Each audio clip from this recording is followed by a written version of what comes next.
Sports Director Travis Lee on Channel 8 WMTW. Oh, in the Class D boys tournament, Southern Aroostook, the defending D champs, went unbeaten in the regular season in the north. Down south, Forest Hills, the #1 seed. The 3 losses all came to Class C teams. Valley's the 2 seed. Forest Hills is led by senior Mason Desjardins, who would be threatening 2,000 points if not for losing 10 games to COVID. Desjardins, one of the state's top scorers, is averaging 24 a game this year. Forest Hills looking to get back to the state game for the 4th straight year. The D South girls tournament, Valley did not lose to another Class D team. They're 14-4, and Madeline Hill can fill it up. Forest Hills, the 2 seed, and Seacoast Christian, a team that reached a state final a year ago, is back as the 3 seed. Brecken Winship will be one of the top offensive threats in that tournament. Southern Aroostook, the #1 seed in the north. All right, let's be real here. February vacation is a great week to get away, get somewhere warm. The Oxford Hills basketball programs would strongly discourage the Pelletier family from booking a condo in Key West. Dad, Nate, the girls coach. His daughter, Ella, one of the state's top sophomores, and Tegan, the son, he is the leading scorer on the boys team. Safe to say the Pelletiers figure in prominently in the Vikings' dreams of 2 gold balls come March. The Pelletiers are just a basketball family. Oh my God, absolutely. It's been interesting seeing them grow up around basketball. The kids always came to the gym with me. It was just easy. You know, that's sort of the babysitting service. Just, hey, come to the gym and run around. That's the life when you're the son or daughter of a coach. Tegan was born in the middle of his father's first season coaching the girls in 2006. But he's happy his sister is the one who plays for his dad.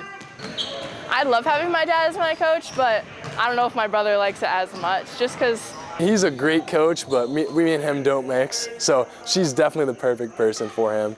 But as a coach's child, Tegan still has been part of his dad's program. So I just remember in 7th grade, him needing a player, and me putting on the jersey, having to guard Jules and Cecilia, and being terrified. The Pelletier siblings are 2 of the state's top players, and while they don't take the floor together, that wasn't always the case. When I was younger, I played on the boys travel team.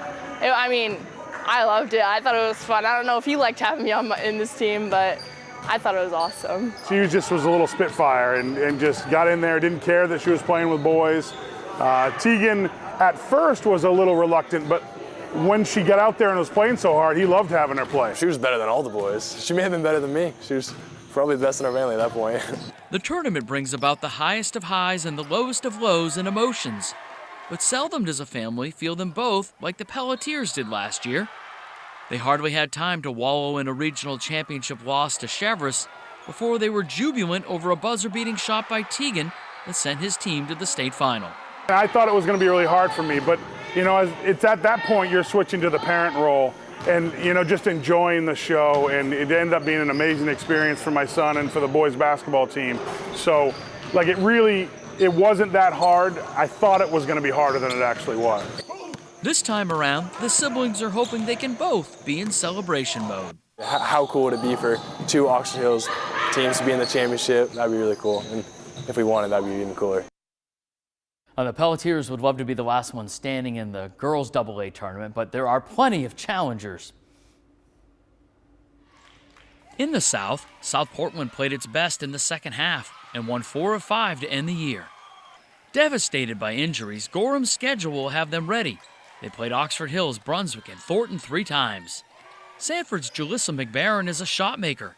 Along with Riley Hebler, the Spartans' backcourt can score. Thornton is the favorite after a 17-1 season. An already strong nucleus was bolstered by freshman standout Kylie Lamson. Wyndham finished strong, winning 5 of 6, and they played all the top teams tough. In Emmy Streams, Bangor has the type of point guard who can push her team to beat anyone, any night. The defending champs at Cheverus have a dominant duo in Maddie Fitzpatrick and Emma Lizotte. Both are among the league leaders in points, rebounds, and assists per game. Oxford Hills is the #1 seed in the North.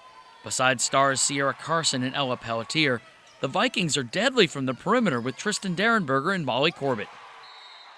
Michael, I think that the AA North region's been maybe the region under the most focus for all the girls basketball regions this year, with a lot of star power to start out with. Absolutely. I mean, you start opening night, Cheverus goes up to Bangor and loses, and other than that, they've had one loss, and that was against Oxford Hills. And then they avenged that loss and beat Oxford Hills, and there's a decent chance we'll get an Act 3 in that rivalry, which would be something to see. Oxford's just so much fun to watch. Such a well-coached team. They shoot. If they get open looks, they almost always knock them down. So I think the secret to stopping them is you just can't give them, the 20, 25, 30 good looks at threes, because they're going to knock down close to half of them and you're going to lose. Cheverus has come a long way. This is a very different team from last year. Yes, they have Maddie Fitzpatrick and Emma Lazat. They're two of the very best players in the state, but no other Cheverus player had seen a minute of varsity action, certainly no tournament action coming into the season, but they've really peaked as the season went on. Billy Goodman and his longtime assistant, Bill Whitmore, have done a great job bringing this team along. Ruth Bowles is a player to keep an eye on. She came over from South Portland. She can hit some big shots. The Jensen freshman twins, and even Coach Goodman's daughter, Anna, has hit some big shots. And that supporting cast is going to have to step up like last year's seniors did to lead Cheverus to the mountaintop. And a lot of the talk of getting the #1 seed to avoid that semifinal against one of the other top teams. So Oxford Hills avoids that Cheverus-Bangor matchup. In the South, Thornton Academy seemed to kind of run away with things here. Absolutely. I mean, they are the prohibitive favorite. They've been so good, other than a tough home game against Cheverus. I mean, they've really dominated and lived up to billing. I mean, this is a team that even a couple of years ago you could see was kind of coming and stepping up and becoming a championship caliber team. Last year they got knocked off by Scarborough in the semis, so they know they can't overlook anyone. Hey, I'm really impressed. South Portland has come a long way. South Portland gave them a scare earlier this year. They just have to put a full 32 minutes together. And then Scarborough, the way they play defense, they're always going to be in games. And over at the Civic Center, sometimes it's hard to shoot. So a team like that, if they can limit Thornton Academy's scoring, who knows? But TA is the clear favorite in the South. They are. All right, can't wait to see it, Michael. All right, some boys' top performances of the year to spotlight now. Will Davies of Thornton did it all against South Portland. 26 points, 9 rebounds, 11 assists. Miranda Cook's Keegan McClure, he put up 29 in a road win over Old Orchard. And Coben Dunphy, what a year he had, filling the stat sheet. 15 points, 11 boards, 8 assists against Marshwood. And Jason Reynolds of Winslow, 27 points, 21 boards against Levitt. And Cole Polkinen, guy can fill it up, 30 points against Cheverus. That right there, some of our key performers. We'll talk AA boys playoffs when we come back on the Tournament Preview Show.